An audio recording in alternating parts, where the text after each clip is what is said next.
안녕하세요. 역수 돋보기 이영입니다.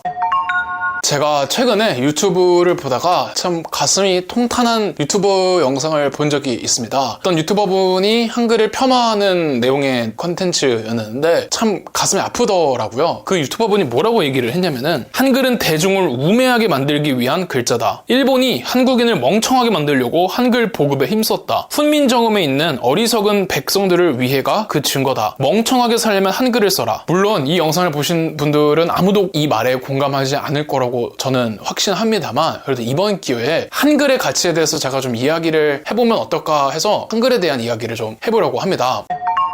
자, 세종대왕이 한글을 만들었습니다. 왜 만들었을까요? 왜 만들긴? 기존에 이 한국인들이 쓰던 글자는 한자였습니다. 한자는 중국어를 위한 글자예요. 한국어를 위한 글자가 아닙니다. 그러다 보니 불편한 게 많았고, 그래서 한국어에 맞는 글자를 만들고 싶어서 세종대왕이 한글을 창제한 게 가장 기본적이고 근본적인 이유이죠. 자, 그렇다면은 한자를 쓰는 게 정말로 불편했을까요? 지배층들의 경우에는 한자 쓰는 걸 그렇게까지 불편해하지 않았습니다. 왜냐면 지배층들이 한자를 쓴 역사가 1000년이 넘어요. 그러다 보니까, 그리고 또 과거 시험을 치르려면은 한자 공부를 해야 되잖아요. 그러다 보니까 지배층들은 한자를 쓰는 데 있어서 그렇게까지 불편함을 느끼지 못했습니다. 즉, 세종대왕이 창제한 한글은 지배층이 아니라 피지배층들을 위한 글자였던 거고, 그렇다면은 굳이 세종대왕이 익히기 쉬운 표음 문자 한글을 만들어서 우리 백성들의 문맹률을 낮추려고 했던 그 이유는 무엇이었을까요? 자, 세종대왕의 정책들이 굉장히 많잖아요. 그 업적들이. 그런데 그 업적들의 공통된 일관된 원칙이 있습니다. 세종대왕은 뭘 원했냐면은 우리나라 실정에 맞는 시스템을 구축하고 싶어 했어요. 그동안 조선은, 아니 그 조선 이전까지 너무 많은 것들을 중국의 것을 답습해 왔습니다. 물론 선진문물이 있고 외국의 우수한 제도가 있으면은 그것을 도입하고 수용해야 하는 건 올바른 자세죠. 하지만 모든 것들을 다 그렇게 할 필요는 없는 거잖아요. 왜냐면은 쟤네의 사회와 풍토가 다르고 우리랑 다르면 조금 융통성 있게 이렇게 해야 되는데, 조선시대 같은 경우는 사대주의 때문에 중국의 것이 우수하다 수준이 아니라 중국의 것이 옳다 무조건, 그 외적인 건 그르다라고 판단을 했기 때문에 그냥 모든 것을 다 그 중국의 것을 답습을 하고 있었고, 이게 이렇게 되면 뭐가 문제냐면요, 원활하게 통치를 하기가 힘들어요. 그래서 세종대왕은 우리나라 실정에 맞는 시스템들을 구축을 해서 원활한 통치를 하고 싶어 했습니다. 그런데 그렇게 그 시스템을 만들면 뭐합니까? 그 시스템을 백성들이 이해를 못하는데. 자, 그래서 세종대왕은 자기가 생각하고 있는 그 정치 통치 철학과 그 우리나라 실정에 맞는 시스템들을 백성들, 민중들, 피지배층들에게 이해시키고 주입시키기 위해서 만든 게 한글이었다는 겁니다. 즉, 한글은 세종대왕의 훈민의 수단이었다, 이렇게 볼 수가 있는 거죠. 그렇다면 세종대왕이 이 지배력을 더 공고히 하기 위해서 한글을 만든 것이냐, 이렇게 너무 이렇게 극단적으로 여기지는 말고요. 세종대왕쯤에 오면은 이제 그 정부로서, 국가로서 백성들을 통치하고 교화하고 국가를 다스리기 위한 뭔가 새로운 수단과 방식이 필요했습니다. 왜냐하면 지금 우리 대한민국 국민들의 수준과 조선시대의 백성들의 의식 수준이 하늘과 땅 차이잖아요. 이것처럼 조선시대 백성들의, 이 민중들의 의식 수준과 그 이전 고려 시대 때의 그 백성들의 민중 의식 수준이랑은 차이가 꽤 컸습니다. 더군다나 고려 중후기에는 대몽항쟁기라는 거대한 사건이 있었는데, 그 대몽항쟁기 때 전쟁을 이끌어왔던 주체가 누구였습니까? 고려 정부였습니까? 아니죠. 민중들이었죠. 민중들이 자기 가족, 자기 동네를 지키기 위해서 자기들이 칼과 창을 들었고, 그리고 아무것도 하지 않은 그 고려 정부를 보면서 대몽항쟁기 때 이 한국인들의 그 민중 의식이 굉장히 치솟았습니다. 그러니까 이 세종대왕쯤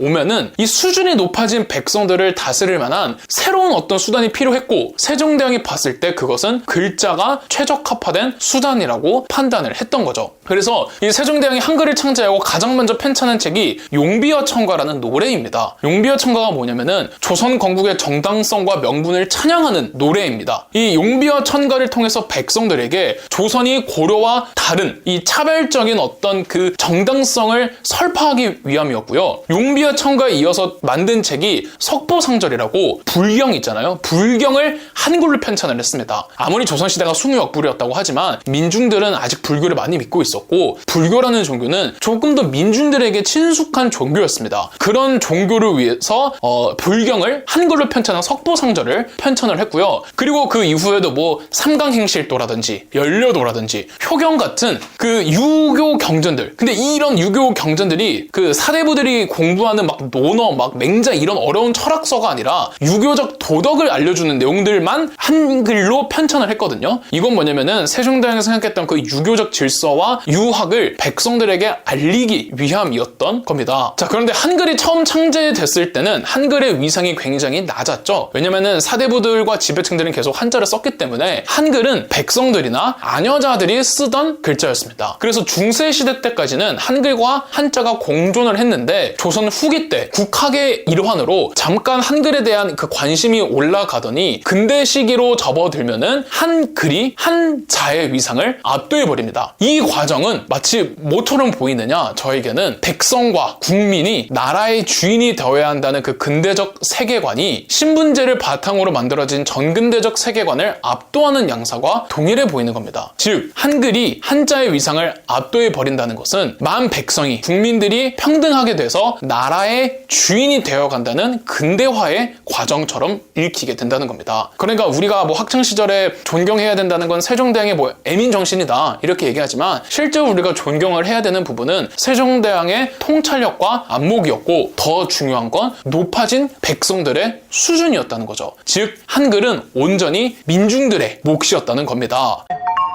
자, 그래서 제가 좋아하는 역사학자 교수님 계십니다. 지금은 작고를 하셨는데, 강만길 역사학자라고, 그분이 이제 한글에 대해서 쓴 글귀가 있는데, 평론이 있는데, 그 역사 평론을 좀 소개해드리면서 마무리하겠습니다. 세종시대 연간에 과학 및 문화면의 발전은 지배 권력이 베푼 소위 민본 정책이나 어여삐 역임의 소산이라기보다는 백성 세계의 움직임이 역사의 표면에 반영된 결과라고 이해해야 한다. 한글 창제는 한 사람의 자의심이 바탕이 된 게 아니라 백성들이 스스로 자의식을 높여감으로써 얻을 수 있었던 전리품과 같은 것이었다. 한글은 지배 권력의 처지에서 보면 통치 수단의 하나로 만들어진 것이지만, 그것을 만들지 않을 수 없게 한 백성의 처지에서 보면 값 높은 전리품이었다. 저희 역사 돋보기가 멤버십 가입을 시작했습니다. 멤버십 가입을 해주신 분들 덕분에 영상 제작에 큰 도움이 되고 있습니다. 감사합니다. 영상 재미있으셨다면 구독과 좋아요, 알림 설정까지 해주시면 감사드리겠습니다.